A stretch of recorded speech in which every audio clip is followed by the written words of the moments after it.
ఆంధ్రప్రదేశ్ భూ యాజమాన్య హక్కు చట్టానికి వ్యతిరేకంగా ఉత్తరాంధ్ర వేదికగా యాక్షన్ ప్లాన్ రూపుదిద్దుకుంటోంది.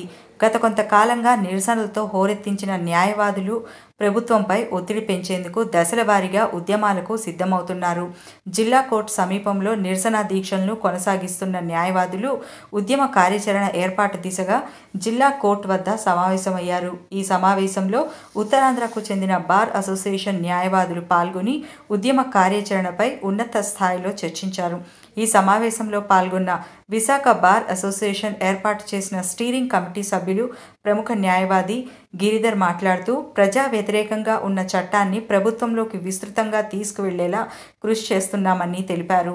ముందుగా ఉత్తరాంధ్ర కేంద్రంగా ప్రత్యేక యాక్షన్ ప్లాన్ అమలు చేసి దశల వారీగా రాష్ట్ర వ్యాప్తంగా అమలు చేస్తామని, ఇప్పటికే రాష్ట్ర వ్యాప్తంగా ఉన్న బార్ అసోసియేషన్లు తన నిరసనలు కొనసాగిస్తున్నాయని, చట్టం రద్దు చేసే వరకు ఉద్యమాన్ని కొనసాగిస్తామని ప్రభుత్వాన్ని హెచ్చరించారు. అంతకన్నా అధ్వానంగా జరుగుతుంది, ఇందులో అనుమానం లేదు. కాకపోతే ఈ ఉద్యమం చేసుకోవడంలో మనకి ముందు బాగా అర్థమవుతుంది కాబట్టి మనకి మాత్రమే తెలుసు, ప్రజలకి తెలియదు. ప్రతి వారు టార్గెట్ గ్రూపే.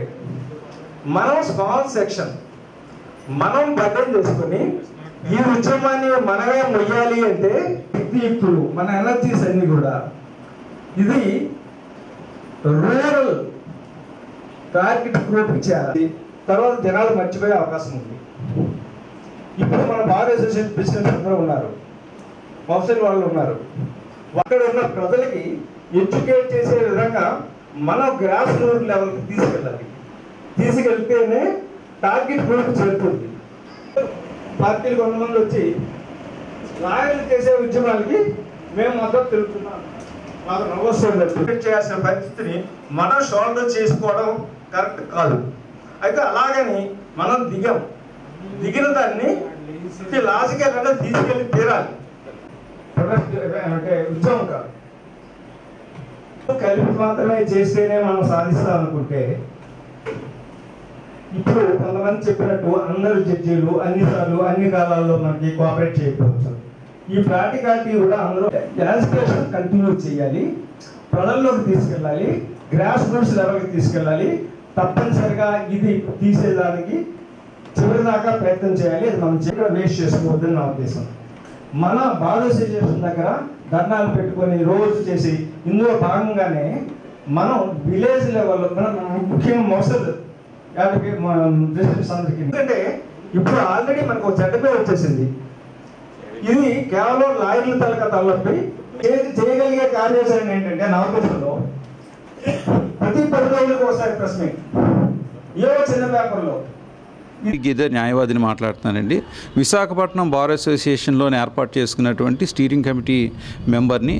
అయితే ఈ స్టీరింగ్ కమిటీ కానీ బార్ అసోసియేషన్లు కానీ ఈరోజు ఏపీ ల్యాండ్ టైటిలింగ్ యాక్ట్ అనేటువంటిది చట్టవిరుద్ధమైనది, రాజ్యాంగ వ్యతిరేకమైనటువంటిది. అందువల్ల దీని తరపున పోరాడుతున్నాం. ఇప్పటికి 30 రోజులు దాటిపోయినప్పటికీ కూడా పండగలు పబ్బాలు వదులుకొని కూడా న్యాయవాదులు అందరూ తీవ్రంగా ఇది ప్రజల తరపున పోరాడుతున్నారు. ప్రజల తరపున న్యాయవాదులే పోరాడడానికి ఈ పర్టికులర్ చట్టం విషయంలోని కారణం ఏంటంటే ప్రజలకి ఇది అవగాహన లేదు.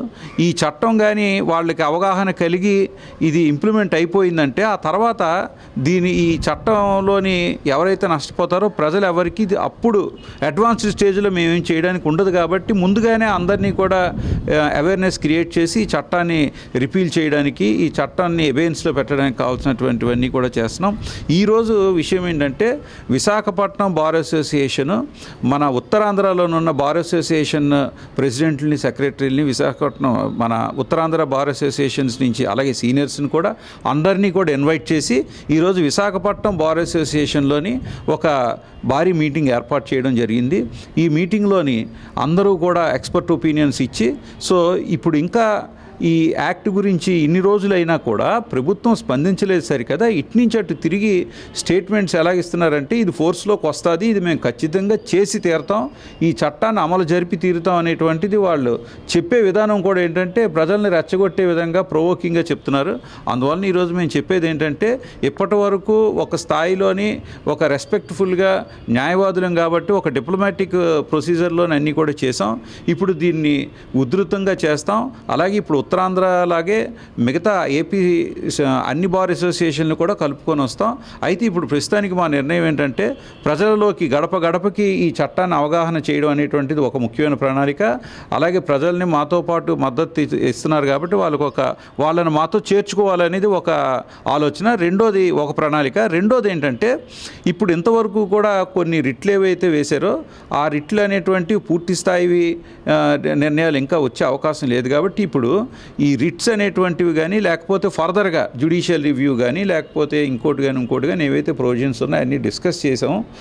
ఈ రకంగా ఇప్పుడు ఇంకా ఈ చట్టాల్లో న్యాయ విధానంలో తారాస్థాయికి మేము వీటిని తీసుకెళ్ళి హై లెవెల్ ప్రొసీడింగ్స్ ఎలా చేయాలనేటువంటిది ఇప్పుడు మేము ఈ ప్రణాళిక ఏర్పాటు చేసుకున్నాం. ఈరోజు నిర్ణయం ద్వారా ఇది ఫర్దర్ కోర్స్ ఆఫ్ యాక్షన్ ఉంటుంది. అందువలన ఖచ్చితంగా ఈ చట్టం రిపీల్ అయ్యేదాకా న్యాయవాదులు అనేటువంటి వాళ్ళు కృషి చేస్తూనే ఉంటారు, కష్టపడుతూనే ఉంటారు, పోరాడుతూనే ఉంటారు, శ్రమించే ఉద్దేశమే లేదు. అందువల్ల ఖచ్చితంగా ఈ చట్టాన్ని రిపీల్ చేయాలని చెప్పి మరోసారి ప్రభుత్వానికి డిమాండ్ చేస్తున్నాం. అంటే ప్రస్తుతానికి ఉత్తరాంధ్రాన్ని ఎందుకు యాక్టివేట్ చేసుకుంటూ వస్తున్నామంటే మొత్తం స్టేట్ అంతా తీసుకురావడానికి ఇప్పుడు ఆల్రెడీ ఒక్కొక్క బార్ అసోసియేషన్ నుంచి కూడా చేస్తున్నారు, ఎవ్వరూ ఆపలేదండి. కాకపోతే ఏంటంటే తీరు మారుతున్నది. ఒక బార్ అసోసియేషన్లో ఒకలా చేస్తే ఇంకో బార్ అసోసియేషన్లో హంగర్ స్ట్రైక్ చేస్తే అలాగే ఒక్కొక్కరు ఒకలా చేస్తున్నారు. ఇప్పుడు అలా కాదు.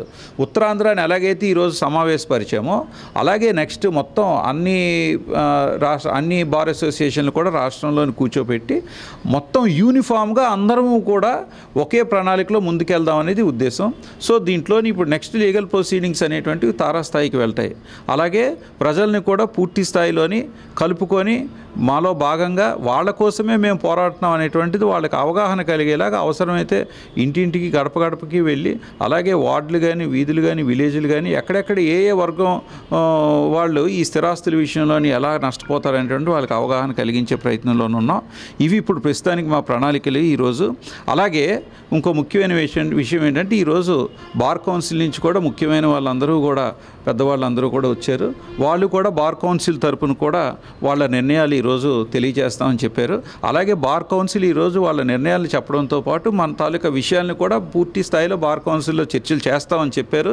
అలాగే బార్ కౌన్సిల్ కూడా మన అన్ని బార్ అసోసియేషన్ల తరపున కూడా వాళ్ళ రెస్పాన్సిబిలిటీ తీసుకొని ప్రభుత్వానికి ఇది ఎలా చేరవేయాలి లేకపోతే లీగల్ ప్రొసీడింగ్స్ ఎలా చేయాలనేటువంటిది వాళ్ళు కూడా పార్టిసిపేట్ చేస్తామని చెప్పి మాట ఇచ్చారండి.